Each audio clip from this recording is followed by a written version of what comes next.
আসসালামু আলাইকুম। Hello viewers, Nishi's কিচেনে আপনাদের সবাইকে স্বাগতম জানাচ্ছি। আশা করি সবাই ভালো আছেন। ফিরে এলাম আরও একটি নতুন রেসিপির সাথে। আজ আমি আপনাদের সাথে খুব মজাদার একটি রেসিপি শেয়ার করব। আজ আমি আপনাদের সাথে নান রুটি তৈরি করে দেখানোর রেসিপিটি শেয়ার করব। এটি খুব কম উপকরণে খুব সহজে আপনারা বাসায় তৈরি করে নিতে পারবেন। এটি যতটা সফট হবে খেতে ততটাই মজা হবে, একেবারে বাহির থেকে কিনে আনা নান রুটির মতোই। ভিডিওটি না টেনে একেবারে শেষ পর্যন্ত দেখবেন, খুব সহজে আপনারা এটি তৈরি করে খেতে পারবেন। নিয়মিত ভিডিও পেতে চ্যানেলটি সাবস্ক্রাইব করুন এবং পাশে থাকা বেল আইকনটি প্রেস করুন আমার দেওয়া ভিডিওগুলো সবার আগে পাওয়ার জন্য। এখন পর্যন্ত যারা চ্যানেলটি সাবস্ক্রাইব করেছেন এবং নিয়মিত ফলো করেন তাদেরকে অসংখ্য ধন্যবাদ। এখানে আমি প্রথমে একটি বাটিতে পানি নিয়ে নিচ্ছি। এতে আমি 1.5 টেবিল চামচ পরিমাপে ইস্ট ভিজিয়ে নিলাম। এটি রুটিকে ফোলানোর জন্য সাহায্য করবে এবং সফট বানাবে। এটি একটু মিক্স করে কিছুক্ষণ রেস্টে রেখে দিব। এবারে একটি বোলে আটা নিয়ে নিচ্ছি, 1/2 কেজি পরিমাপ। দিচ্ছি 1/2 টেবিল চামচ বেকিং পাউডার, 1/2 চামচের একটু কম বেকিং সোডা, 1 চামচ লবণ,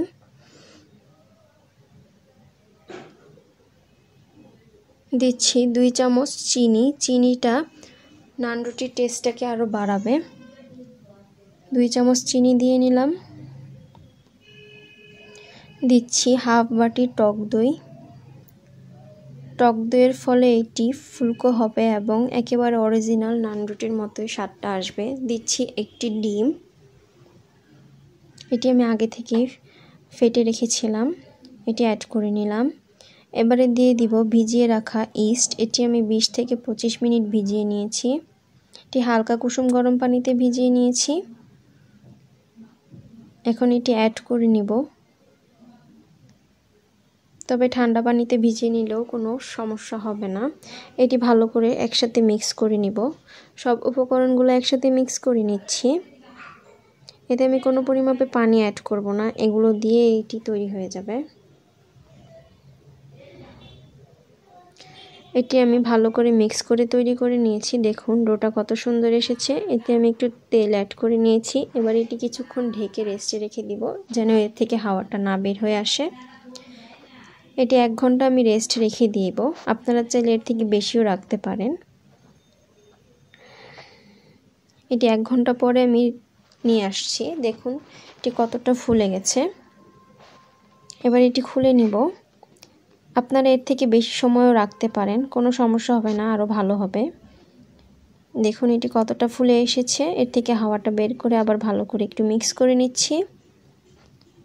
এবার আরেকটি বাটিতে পানি নিয়েছি, এতে একটু লবণ দিয়ে নিলাম। লবণটা মিক্স করে নিয়েছি। লবণটা মিক্স করে নিলাম। এবারে একটি তাওয়া আমি গরম করতে বসিয়ে দিয়েছি এবং এখান থেকে পরিমাপ মতো নিয়ে গোল করে নিচ্ছি।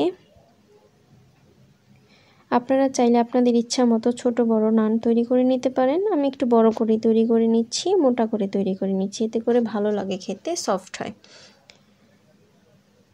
দেখুন এটি কতটা সফট হয়েছে, ভালো করে বেলতেও হচ্ছে না, হালকা করে বেললেই হচ্ছে। এটা আমি তৈরি করে একটি ওড়না মুড়িয়ে এভাবে নিয়েছি। লবণাক্ত পানিটা এতে আমি অ্যাড করে দিচ্ছি, এতে করে এটি গরম হওয়া তাওয়ার মধ্যে লেগে থাকবে, ছুটে আসবে না, নানটা তৈরি করতে সহজ হবে। তাওয়াটা আপনার অবশ্যই দেখতে হবে যেন এটি তেল তেলে ভাব না থাকে, তা না হলে নানটা তৈরি করা যাবে না। রুক্ষ ভাব থাকলে এটি তৈরি করা যাবে।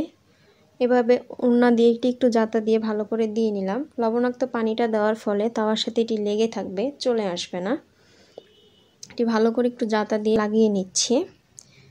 এবারে মোটামুটি মিডিয়াম আছে এটি ভালো করে ভেজে নেব। দেখুন এটি অটোমেটিক্যালি ফুলে আসছে। এবার এটি কিছুক্ষণ হয়ে গেলে আমি এটি উল্টে নিব। এটি তৈরি করতে বেশিক্ষণ লাগে না। দেখুন এটি আর ছুটে আসছে না, ওপর দিয়েও সুন্দর ফুলে আসছে। আগুনের আঁচটা লাগার ফলে এটি উপর দিয়েও সুন্দর তৈরি হয়ে আসছে। এটি আপনি ওভাবে মোটামুটি 2 থেকে 3 মিনিট মিডিয়াম আঁচে রেখে উলট করে এটি 2-1 মিনিট ভেজে নিলেই হবে। সর্বোচ্চ 4 থেকে 5 মিনিট এটি ভেজে নিলেই হয়। এটি সেদ্ধও হয়ে যায় সুন্দর করে ভিতর দিয়ে। দেখুন এটি খুব ইজিলি ছুটে আসলো এবং পেছনটা দেখুন একেবারে পারফেক্ট কালার এসেছে। এরকম করে সবগুলো ভেজে নিব।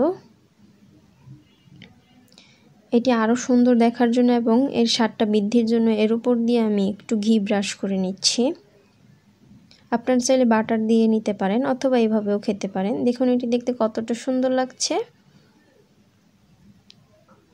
এভাবে আমি সবগুলো তৈরি করে নিয়েছি। দেখুন দেখতে কতটা ভালো হয়েছে, এটি খেতেও ততটাই মজার হয়, একেবারে বাহির থেকে কিনে আনা নান রুটির মতো হয়। আশা করি আমার ভিডিওটি ভালো লেগেছে। ভিডিওটি ভালো লাগলে আমার চ্যানেলটিতে একটা লাইক দিয়ে চ্যানেলটি সাবস্ক্রাইব করবেন এবং ভিডিওটি বন্ধুদের সাথে শেয়ার করবেন। এটি আমি ভেঙে দেখালাম, দেখুন কত ভালো লাগছে। এটি পরিবেশন করে দেখাচ্ছি। এর আশেপাশে আমি আরও অনেক কিছু পরিবেশন করে নিয়েছি, যা আমি সব কিছু ঘরে তৈরি করেছি। এগুলো সব কিছুর রেসিপির লিংক আপনি আমার ডেসক্রিপশন বক্সে পেয়ে যাবেন। খুব সহজে আপনি এগুলো বাসায় তৈরি করে নিতে পারবেন। এখানে আমি তেঁতুলের চাটনি তৈরি করে নিয়েছি। এটি খুব সহজেই আপনারা বাসায় তৈরি করতে পারবেন। এখানে আমি টক দই দিয়ে একটি চাটনি তৈরি করে নিয়েছি। এ দুটো সাধারণত নান রুটির সাথেই ভালো লাগে। এখানে আমি একটি চিকেন কষা তৈরি করে নিয়েছি, যেটি চিকেন কারিও বলা যায়। এখানে আছে গ্রিন চিকেন কাবাব, লেমন চিকেনও আমি এখানে তৈরি করে নিয়েছি। ভিডিও শেষে অবশ্যই আপনারা ডেসক্রিপশন বক্স চেক করে দেখতে পারেন। নান রুটির সাথে খাওয়ার জন্য যা যা উপকরণ মোটামুটি থাকে, যা যা আইটেম থাকে, সব কিছু আমি রান্না করে আমার চ্যানেলে দিয়েছি। ডেসক্রিপশন বক্স দেখিয়ে আপনি ভিডিও লিংকের মাধ্যমে ভিডিওতে ঢুকে এগুলো রেসিপি জানতে পারবেন, শিখতে পারবেন। আশা করি ভিডিওটি ভালো লেগেছে। ভিডিওটি ভালো লাগলে ভিডিওটি অবশ্যই বন্ধুদের সাথে শেয়ার করে আমার চ্যানেলটি অবশ্যই নিয়মিত ফলো করবেন। নতুন নতুন ভিডিও নিয়ে আবার হাজির হব। শেষ পর্যন্ত দেখার জন্য সবাইকে অসংখ্য ধন্যবাদ।